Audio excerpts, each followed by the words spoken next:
కానీ బాను కళ్ళు తెరిస్తే తప్ప గా మార్ఫింగ్ చేసిన నిజాన్ని అందరి ముందు నిరూపించలేను. నిజం నిరూపించకుండా ఎడగిట్ల గొడవైతే మళ్ళా అర్జున్ బాబు ముందు గిది కొత్త నాటకం షురూ చేస్తది. అందుకే ఇప్పుడు నిజం చెప్పకూడదు. ఇంకేంటి శివ, మొత్తానికి డ్రైవర్గా చేస్తూ కూడా ఏ ఖర్చు లేకుండా కేస్ నుంచి బయటపడే ప్లాన్ చేసేసుకున్నావు. చూడు ప్రియా, నువ్వు మా బావని ఎంత ఇబ్బంది పెట్టినా, మా కుటుంబాన్ని ఎన్ని అవస్థల పాలు చేసినా మేము ఏనాడు ఏ తప్పు చేయము. మా బావ డాక్టర్గా స్టెథోస్కోప్ పట్టినా, డ్రైవర్గా స్టీరింగ్ పట్టినా నీతి నిజాయితీతోనే బతుకుతాడు.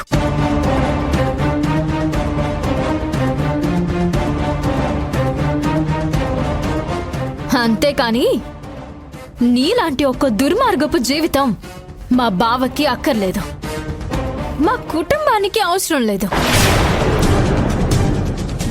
ప్రియా, నువ్వు నీ డబ్బు అహంకారంతో పిచ్చి పట్టినట్టు ఏం చేసినా చెల్లుతుంది అనుకోకు. నీ ఆట ముగించే టైం ఎంతో దూరంలో లేదు.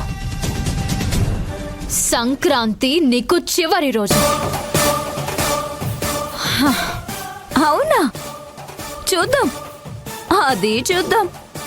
ఈ సంక్రాంతికి ఎవరి ఆట ఎవరు కట్టిస్తారో, విజేతగా ఎవరు నిలుస్తారో బలంగా తేల్చుకుందాం. పద, ఇద్దరు శత్రువులు కలిసి చేసి సరికొత్త ప్రయాణాన్ని మొదలు పెడదాం.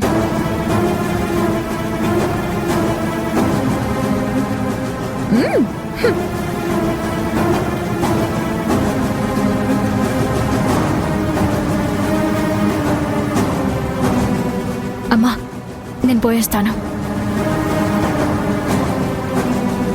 బావా, జాగ్రత్త. బాయ్.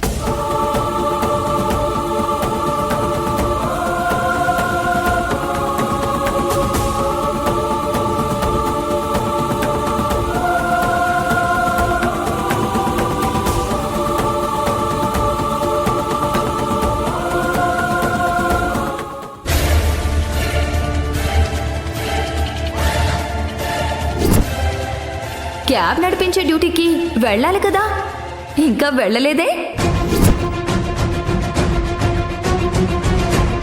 ఏంది శివాగిది, నువ్వు డ్రైవర్గా పనిచేసుడేందయ్యా? తప్పలేదు అత్తయ్య.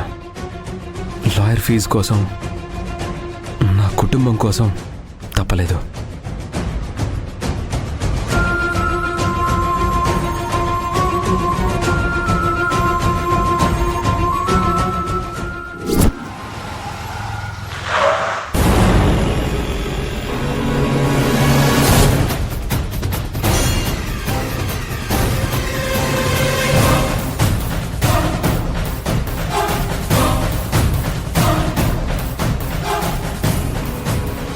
ఎస్ఐ గారు, మీరేంటి ఇలా వచ్చారు?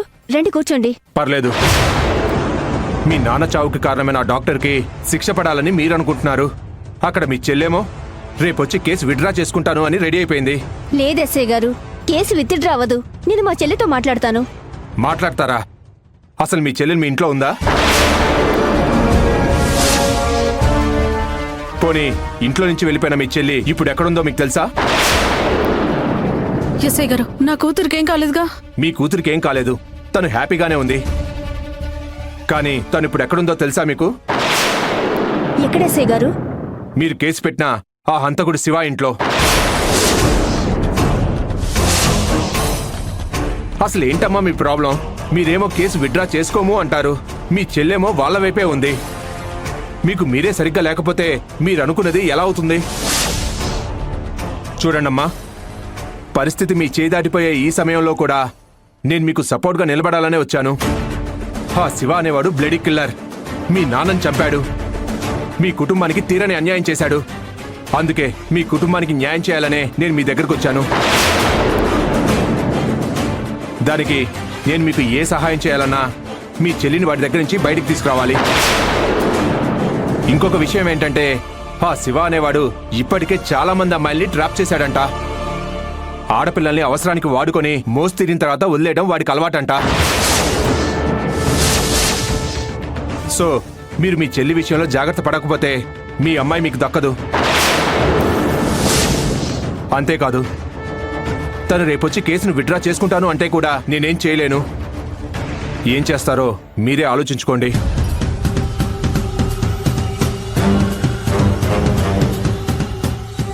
అమ్మా, నేనింక చూస్తూ ఊరుకోలేను. స్నేహాన్ని జుట్టు పట్టుకునేనా ఇంటికి లాక్కొస్తాను. లావణ్య, లావణ్య!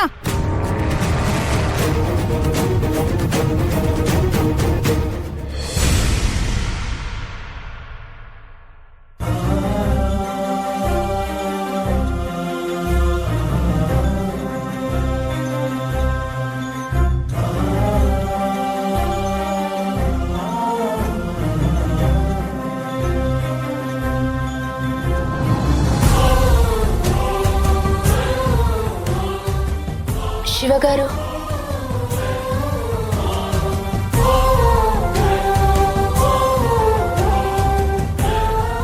చెప్పండి. మీరెంత బాధలో ఉన్నారో నాకు అర్థమవుతుంది.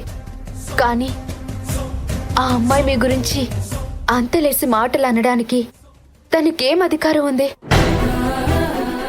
అసలు ఎవరు శివగారు ఆ ప్రియ?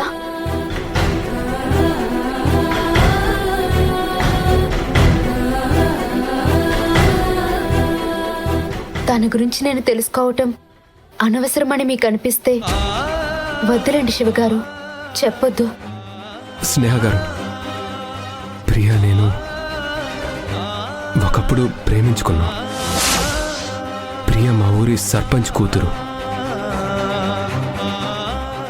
కావేరి, తను, నేను చిన్నప్పటి నుంచి ఒకే స్కూల్.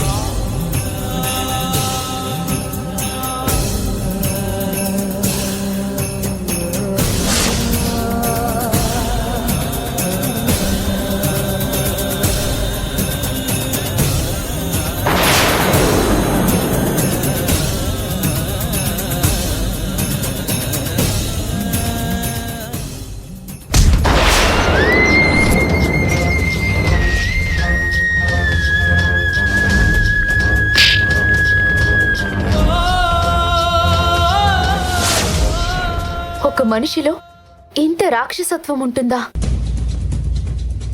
కావేరి జీవితాన్ని టార్గెట్ చేసి టోటల్ మీ కుటుంబాన్ని నాశనం చేయాలని చూడడం ఏంటండి? అసలు తన ఆడదేనా? ప్రేమించిన మనిషికి చిన్న కష్టం వస్తేనే గుండె తట్టుకోలేదండి. అలాంటిది ప్రేమించిన మీ మీదే ఆ ప్రియ ఇంత విషయాన్ని పెంచుకోవడం ఏంటి? చిచి, తన అసలు మనిషే కాదు, మృగానికన్నా నీచమైన మనిషి.